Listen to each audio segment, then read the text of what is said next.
Hola, hola, ¿cómo les va? Esto es ISEL TV, el programa de televisión del Instituto Superior de Estudios Lomas de Zamora.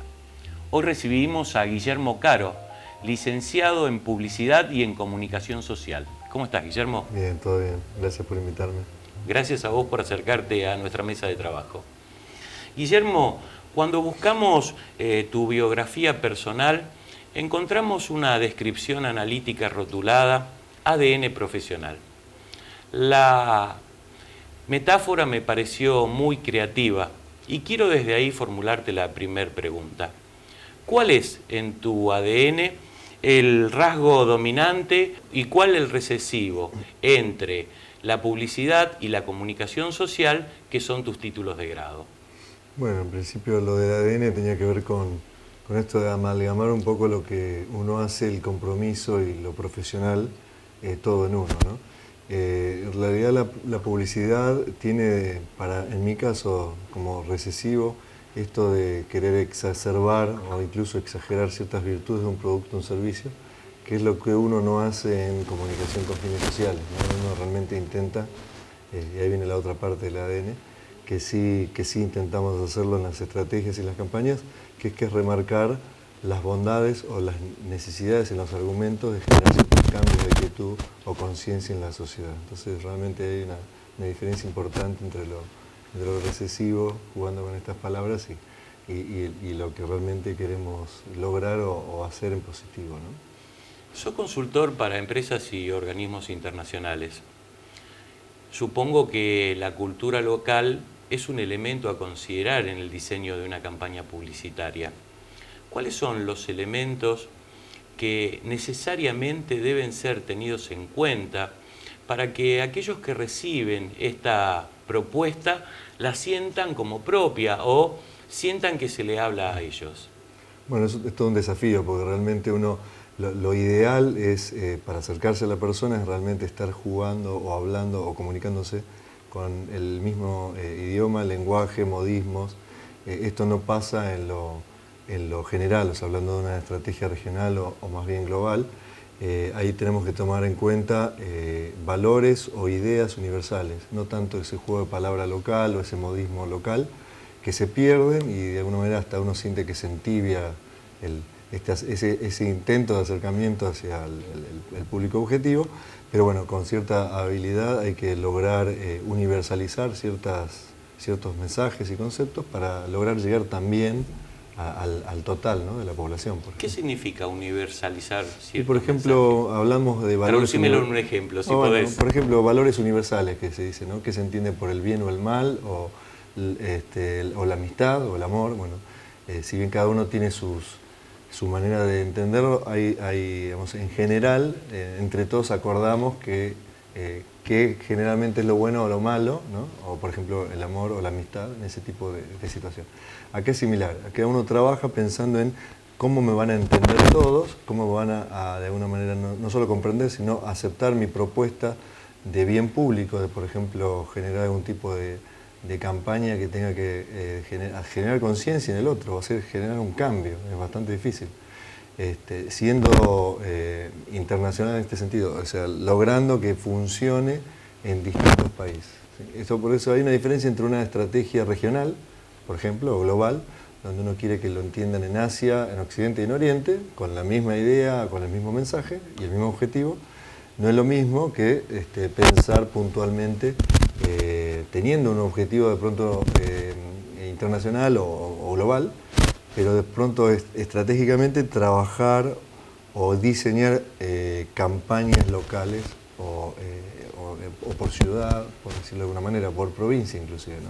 Sí, de ahí que veamos algunas publicidades que digan pauta publicitaria para la Argentina o para...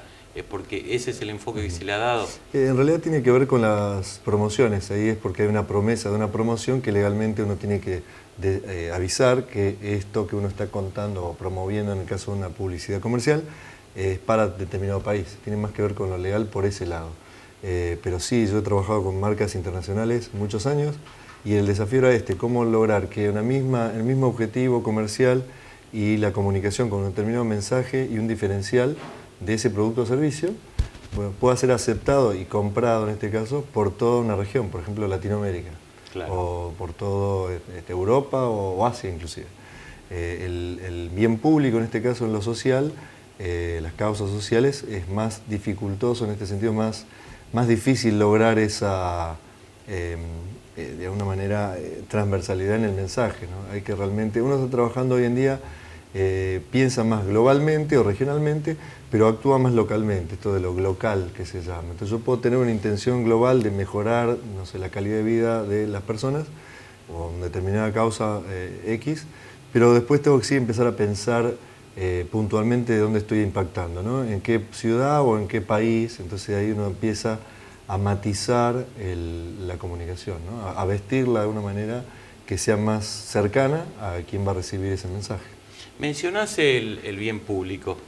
En este espacio televisivo tuvimos la oportunidad de recibir invitados que nos acercaron el concepto de la responsabilidad social empresaria y también de la publicidad de bien público. Supongo que esas cuestiones están vinculadas al marketing social, pero observo entre tus actividades que mencionás acciones de marketing con causa. ¿Cuál es la diferencia, si es que las hay, entre el marketing social y el marketing con causa?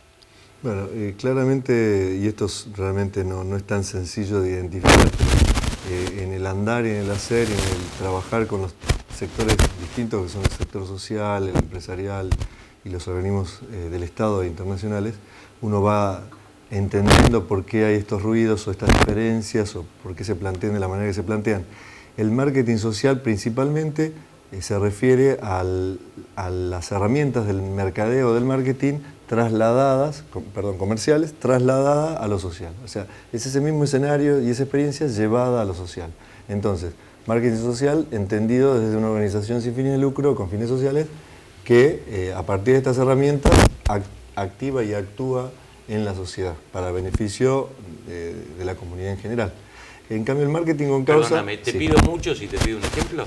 No, el marketing social en este caso, desde una organización sería ver cuál es mi marca de organización, mi logo, mi branding, como se dice, mi imagen de marca, cómo la estoy manejando, el posicionamiento, cómo me parezco, me diferencio de otra organización que hace lo mismo, parecido, que en mi caso más que diferenciarme me gusta hablar de cómo me puedo articular o aliar con esa organización para sobre una misma causa trabajar mejor.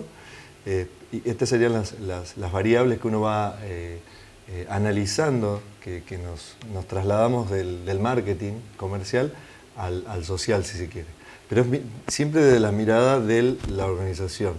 El marketing con causa se lo denomina así, pero está mirado o identificado desde la empresa. Se dice, vamos a hacer una acción de marketing con causa, es un poco más parafraseado por la empresa o identificado como herramienta para vender un producto o un servicio con un argumento de venta social. Por ejemplo, si yo tengo un polvo de lavar la ropa que lava muy blanco y tengo otro que lava igual de blanco o tan blanco como la nieve como el otro, hay un momento donde los argumentos de venta se agotan. Bueno, hay una herramienta, por suerte, que de pronto, en vez de recrear esa comunicación con la fantasía de pronto que pueda proponer la publicidad o el cine, vamos a decir que con la compra de determinado producto voy a ayudar a determinada causa o organización. ¿Sí? Con la compra un porcentaje va a ir a esa causa. Eso es marketing con causa. Entonces estoy vendiendo con un argumento de venta social o de causa social, ¿no? A eso se refiere la terminología y la diferencia. A raíz de esto que acabas de decir, hay palabras que se han instalado y que pareciera que se instalaron para quedarse. Una de ellas es paradigmas. Hoy vemos que aparece en todo, en el deporte, en la economía, en la cocina, en todos lados aparecen los cambios de paradigma. Justamente por esto que acabas de decir vos, debemos interpretar que entre filantropía y responsabilidad social empresaria hay un cambio paradigmático en cuanto a el justo obrar comunitario. Claro. Bueno, yo te diría en ese caso siempre con el ánimo de seguir sumando, no evolucionando como algunos creerían, y entonces voy como dejando atrás estos paradigmas o esto que podríamos llamar moda, entre comillas. Yo diría lo siguiente, para mí la filantropía realmente es algo que está instalada, que estuvo siempre y va a seguir estando, ¿no? Como un acto de donar un bien a otro para que la situación mejore, y en todo caso la responsabilidad social es otra herramienta, otro escenario mucho más complejo, además de 7 ejes que se trabajan dentro de una empresa, que es mucho más complejo que la filantropía en sí. O sea, yo podría realmente decir que una empresa o una persona puede ser, en este caso la empresa, puede hacer filantropía por un lado y en paralelo, por supuesto, y es lo ideal, la responsabilidad social de esa empresa, que dista mucho digamos, son 2 escenarios muy distintos de, bueno, voy a donar, ¿no? Un dinero o cosas que puedan ser útiles para una sociedad, una comunidad, una escuela. Es distinto de pronto o sea, la filantropía, distinto de la responsabilidad social porque es mucho más compleja, porque hay que ser sostenible, sustentable. Los ejes dentro de la responsabilidad está lo que tiene que ver con el medio ambiente, con los empleados, con el trato con la comunidad, con mis clientes, con la escala de valores. Es realmente algo más complejo, más rico, y cada una para mí tiene su lugar, ¿no? Así lo veo yo. O sea, yo no siento que una cosa reemplace a la otra, sino que una tiene una manera de activarla rápidamente ayudando, que es filantropía, y la otra es algo más complejo, donde ya hay profesionales, hay carreras, por suerte, y digamos, hay gente especializándose en esto a nivel mundial. Ya no es una moda, ya es algo medible, está la ISO 26000 y otra serie de herramientas y parámetros, indicadores que apuntalan mucho más la responsabilidad social como un proceso que va a seguir evolucionando. Digo bien si en la responsabilidad social empresaria hay un mayor compromiso que en la filantropía. Es como que en la filantropía dono y me desentiendo. Puede ser, sí, lo podemos plantear así, como un compromiso pensando digamos, enseñar a pescar y no dar el pescado. Simplemente, desde ese lugar sí, ¿no? Desde lo estratégico, lo que se llama sostenibilidad. Cómo le doy sostenibilidad a esa comunidad, y posiblemente con una donación única no lo logre, sí salvarlo de algunas necesidades, pero hay que pensar en el mediano y el largo plazo. Ahora hicimos un programa de televisión muy lindo en otro país, donde justamente se llamaba Apóyate en mí y promovía a nivel nacional la participación de empresas, la gente, o sea, el mismo televidente, y se hablaba justamente de sostenibilidad, que era cómo yo puedo ayudar no llevando comida, alimento no perecedero, que es algo absolutamente necesario, sino cómo estratégicamente pensaba el ciudadano común, cómo puedo ayudar a esa comunidad que estaba necesitando sostenerse. Y de pronto identificaban que si era un instituto con madres que cuidaban a sus hijos, a ver, ¿qué pasa si les llevamos máquinas de coser, les enseñamos a coser? Entonces, yo sé coser, yo tengo la máquina, yo tengo esto. Entonces realmente había una manera más orgánica o más estratégica de ayudar a esa comunidad, que a eso le llamamos sostenibilidad, que simplemente como un acto filantrópico llevo dinero, comida o por única vez. Sí, una ayuda. Una ayuda, exactamente. Me anotaron por acá que entre las tareas específicas que desarrollaste está el diseño de modelos de comunicación, de información, persuasión y educación. Esas 2 palabras juntas, persuasión y educación, me provocan una cierta inquietud. ¿Es correcto o está bien que tenga motivos para inquietarme? No, bueno, depende del escenario y desde dónde uno lo plantee para estar inquieto o no. Creo que la persuasión se utiliza muchísimo en campañas y en público a la hora de generar cierta guía en el otro, que son de vital necesidad de cambio de actitud. No sé, necesito persuadirlo de pronto para que vacune a su hijo, ¿no? Necesito persuadirlo para determinadas acciones que tengo que ver en el otro para su propia desde supervivencia hasta su mejora de calidad de vida. Mientras que la educación es algo que tiene que ver con más largo plazo, que tiene que ver con formar, en todo caso, donde uno sí claramente le da herramientas al otro para que pueda discernir y generar su propia opinión y su propio camino. No persuade, sino más bien deja las herramientas y en todo caso lo que genera en el otro es la posibilidad de decidir por sí mismo, ¿no? Si hago una cosa u otra. Por eso yo lo separo en este sentido, no sé si irían tanto de la mano, sino que cada uno tiene su sentido en lo que es la estrategia a la hora de generar un cambio en el otro de distintas maneras o por los distintos objetivos que se plantean desde lo estratégico. Sigamos con la educación. Sos docente de creatividad. Pareciera que la creatividad tiene que ver con alguna aptitud.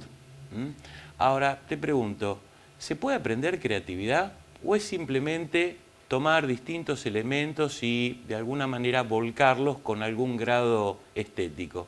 Bien, yo ahí separaría, primero mi primera premisa es todos somos creativos. Segundo elemento para de alguna manera remarcar es que se habla ¿Todos somos creativos? Todos somos creativos, no hay ninguna duda de eso. Lo que sí separaría es un poco lo que se habla de creativo en lo que es la publicidad. En el ámbito publicitario hay un área creativa que es muy... Yo siempre me produce simpatía porque me llamaban creativo, o sea que es un adjetivo, es como decir el área inteligente, el área, ¿no?, cual o tal. Bueno, el área creativa, como entonces limitaba que lo creativo era solo del área creativa, lo cual no es tan así. Entonces realmente podremos ponerle otro nombre a esa área en todo caso, pero lo creativo en la publicidad tiene que ver con un oficio, es realmente, yo he tenido muchos equipos creativos a mi cargo y les decía, esto es un oficio, esto es parte de un proceso que dista mucho de lo que es la idea loca o el eureka que se le llama, o pintar un cuadro, ¿no? Realmente por eso llamo que es un oficio, porque hay un momento donde uno se inspira, pero luego hay todo un oficio y un proceso muy meticuloso, si se quiere, de cómo terminar de diseñar esa estrategia, esa campaña para que realmente genere un efecto el que uno espera. Mientras que lo creativo en general, por eso digo que todos somos creativos, porque tiene que ver con la vida misma y con la manera en que uno encara la vida. Y si uno se siente ya creativo desde el momento en que dice sí, soy creativo, aunque lo estemos dudando, bueno, ya hay un cambio, ¿no? Realmente ahí empieza uno a cambiar. Yo doy clases en un posgrado y en un máster, donde la creatividad la ponemos al servicio de la estrategia. O sea, uno puede ser creativo en lo estratégico, creativo no solo en la pieza de comunicación, sino realmente antes. Y los otros jugadores que le llamamos un poco a esta estrategia, que son los medios o la parte que tiene que ver con producción, o sea, todo tiene su momento para aplicar la creatividad. Entonces, de ninguna manera diría que quedarme atribuyéndome yo y el equipo de creativos que esto es nuestro y que los otros no, tienen que esperar nuestro resultado, no. Realmente lo separaría sanamente y esto abre las posibilidades a que todos se puedan realmente activar o reactivar desde esa nueva mirada, ¿no? Bueno, sí, soy creativo, wow. ¿Cómo empiezo hoy? Porque empieza una nueva manera de ver, ¿no?, con otro cristal todos los escenarios. Los problemas se pueden transformar en oportunidades y a partir de ahí ya uno empieza a ser creativo. Para ir cerrando, Guillermo, y me lo anoté por acá para no confundirme y no olvidarme. Hay una placa colgada en uno de tus talleres que dice: ¿cómo llegar por el medio indicado, en el momento justo y con el mensaje adecuado? ¿Cómo se logra esa fórmula compuesta entre lo indicado, lo justo y lo adecuado cuando estamos ocupándonos de valores como la donación de órganos, el uso racional de los recursos o la protección o la conservación de las especies? Bien. Parece medio complejo. Claro, sí, en realidad no digo que está sacado de contexto esa frase, sino que está puesta en un momento en que quiero remarcar que no es algo mágico, que a mí se me ocurre una idea, digo, vamos a resolver tal o cual situación o problema con esta idea que se me acaba de ocurrir y vamos adelante. Sino que realmente requiere de un proceso que tiene que ver con esto, con un análisis, ¿no? ¿A quién le voy a decir qué, de qué manera, en qué momento? Esa es un poco la idea de resumirlo en esta frase, de que todo no se hace de manera ni automática ni con recetas. Mucha gente me dice, ¿y cómo hago esto? ¿Cuál es la receta? ¿Cuál es la fórmula? En realidad la fórmula es el análisis, o sea, ¿no? ¿Quién, cuándo, cómo, por qué, para qué, dónde? Son cada una de estas variables las que hay que analizar y muy pocas veces sirve la experiencia anterior en términos de copiar y pegar para la siguiente propuesta o escenario como desafío, lo digo, ¿no?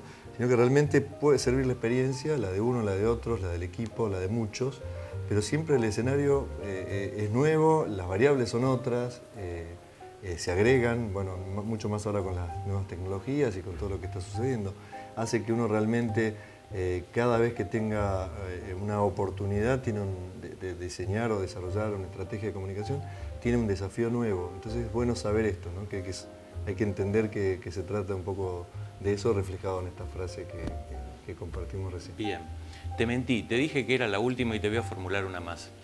Sos el impulsor de la red de Publicitarios Sin Fronteras. ¿Cómo ves las fronteras de la publicidad dentro de esa red que creaste? Bueno, creo que no hay fronteras justamente. De vuelta, como por ahí remarcábamos hace un rato en la charla, las fronteras en relación a cómo uno enfoca determinado mensaje para determinado público. Podemos llamar frontera en el sentido de poder geográficamente identificar un espacio y a partir de allí pensar y resolver. Pero si no, realmente no hay fronteras. Las causas en el mundo, uno ve que realmente las necesidades son muchas, el hecho de pensar en la calidad de vida de la gente, simplemente, por supuesto, con sus diferencias en distintos países, lugares geográficos, ya sea por el clima, por las necesidades varias, hacen que realmente no estemos pensando que hay fronteras. De hecho, esta red tiene más de 600, casi 700 miembros en todo el mundo y se siguen sumando semana a semana colegas para ayudar, para apoyar. O sea, realmente es un concepto sin fronteras, justamente con la idea de verse reflejado uno con el otro y que no haya nada que nos diferencie desde el idioma o las costumbres, sino que en todo caso nos potencie desde el saber y desde el conocimiento, pensando en cómo mejorar la calidad de uno y del otro, ¿no? O de todos. Ahora sí, Guillermo, gracias por tu tiempo, que sabemos que es escaso, y por tus aportes. Muchas gracias a ustedes. Felicitaciones. A ustedes les recuerdo que podrán ver nuevamente la emisión de este programa en nuestra página web www.isel.edu.ar o remitirnos la opinión del mismo a nuestro correo electrónico tv@isel.edu.ar.